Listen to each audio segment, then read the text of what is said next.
तो आज हम पढ़ेंगे वर्ब्स के फॉर्म। देखो जनरली जो है ना वो वर्ब्स के 5 फॉर्म होते हैं, ठीक है। जैसे V1 हो गया, V2 हो गया, V3 हो गया, V4 हो गया, V5 हो गया। तो देखो कैसे कैसे वर्ब के फॉर्म बनते हैं और कैसे कैसे वर्ब के फॉर्म में चेंजेस आता है वो हम पर देखेंगे।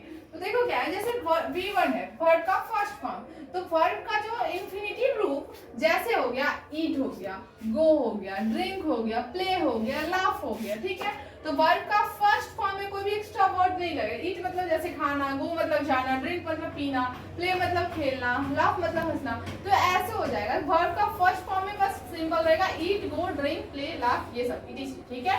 अब देखो जब ही वर्ब का सेकंड फॉर्म आएगा ना, V2 जब आएगा तो वर्ब का पास्ट टेंस का रूप होगा। जैसे देखो एट, वेंट, ड्रैंक, प्लेड, ये सब आएगा, ठीक है।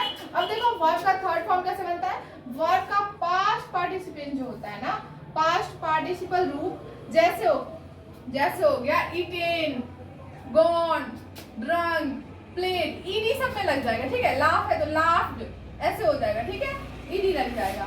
और वर्ब का फोर्थ फॉर्म में देखो वर्ब का जो प्रेजेंट पार्टिसिपेंट होता है ना, प्रेजेंट पार्टिसिपल, उसमें क्या होता है वीआईएनजी ऐड हो जाता है। जैसे देखो ईटिंग, ईट था हमारा फर्स्ट फॉर्म, तो उसका क्या बन गया ईटिंग, गोइंग, ड्रिंकिंग, ईटीसी, ये सब हो जाएगा। अब देखो वर्ब का 5 फॉर्म कैसे होगा, पांचवा फॉर्म कैसे होगा।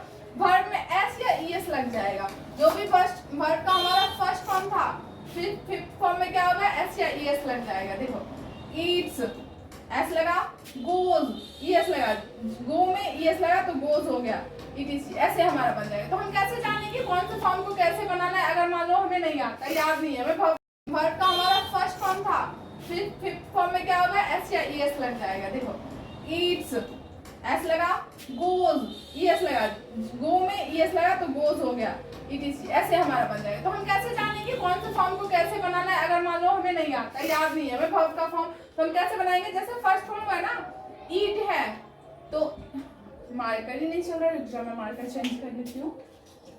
जैसे देखो हमारा फर्स्ट फॉर्म क्या है ईट है, ठीक है। तो जो वर्ब का सेकंड फॉर्म आएगा ना उसमें हम क्या लगाएंगे, ईट था तो ईट एट हो गया। वर्ब का बस सेकंड फॉर्म हमें याद करना होगा, ठीक है।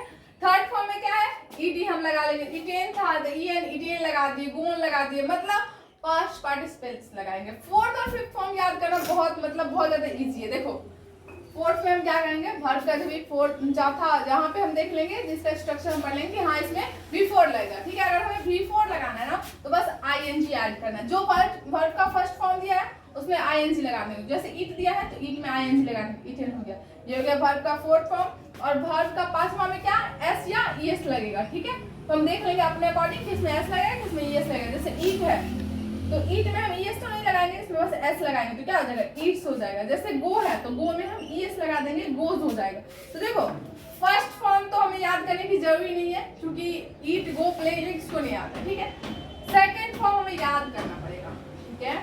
सेकंड फॉर्म क्या होगा हमें याद करना होगा, और थर्ड फॉर्म भी हमें याद करना होगा, क्योंकि हम ये भी नहीं बोल सकते कि हाँ ईएन लगा दो, क्यों, क्योंकि इटेन में ईएन लगा है तो गोन में एन ई लगा हुआ है, तो हम ये भी नहीं बोल सकते कि हाँ। लेकिन फोर्थ और फिफ्थ फॉर्म को तो हम खुद से बना सकते हैं ना, क्योंकि फोर्थ में क्या है ING ऐड करना है और वर्ब के पांचवा फॉर्म में क्या है एस या ईएस लगेगा, ठीक है। तो हम देख लेंगे अपने अकॉर्डिंग किसमें एस लगेगा किसमें ईएस लगेगा। जैसे ईट है तो ईट में हम ईएस तो नहीं लगाएंगे, इसमें बस एस लगाएंगे तो क्या हो जाएगा ईट्स हो जाएगा। जैसे गो है तो गो में हम ईएस लगा देंगे, गोज हो जाएगा। तो देखो फर्स्ट फॉर्म तो हमें याद करने की जरूरी नहीं है क्योंकि ईट, गो, प्ले इसको नहीं आता, ठीक है। सेकंड फॉर्म हमें याद करना पड़ेगा, ठीक है। सेकंड फॉर्म क्या होगा हमें याद करना होगा, और थर्ड फॉर्म भी हमें याद करना होगा, क्योंकि हम ये भी नहीं बोल सकते कि हाँ ईएन लगा दो, क्यों, क्योंकि इटेन में ईएन लगा है तो गोन में एन ई लगा हुआ है, तो हम ये भी नहीं बोल सकते कि हाँ। लेकिन फोर्थ और फिफ्थ फॉर्म को तो हम खुद से बना सकते हैं ना, क्योंकि फोर्थ में क्या है ING ऐड करना है और वर्ब के पांचवा फॉर्म में क्या है एस या ईएस, हमें एस या ईएस ऐड करना है। तो फोर्थ और फिफ्थ फॉर्म तो हमें यूं ही याद हो गया, बस सेकंड और थर्ड फॉर्म में रखना है। क्लियर, तो बहुत सिंपल है, लोग याद करिएगा। वर्ब का हमें क्या याद करना है, बस सेकंड और थर्ड फॉर्म याद करना है, क्यों, क्योंकि फर्स्ट फॉर्म को आता ही है और फोर्थ और फिफ्थ हमने सीख लिया कि कैसे ऐड करना है। क्लियर है। बाकी की इससे आगे चीजें हम वर्ब का फॉर्म का एक अलग वीडियो बनाएंगे, वो आप लोग देख लीजिएगा। ये देखने के बाद वो वीडियो देखना बहुत ही ज्यादा जरूरी है। तो वर्ड का उसमें मैंने वर्ड का पूरा फॉर्म बताया, एक चार्ट मैंने दिया है, उस चार्ट को आप लोग लर्न कर सकते हो। ओके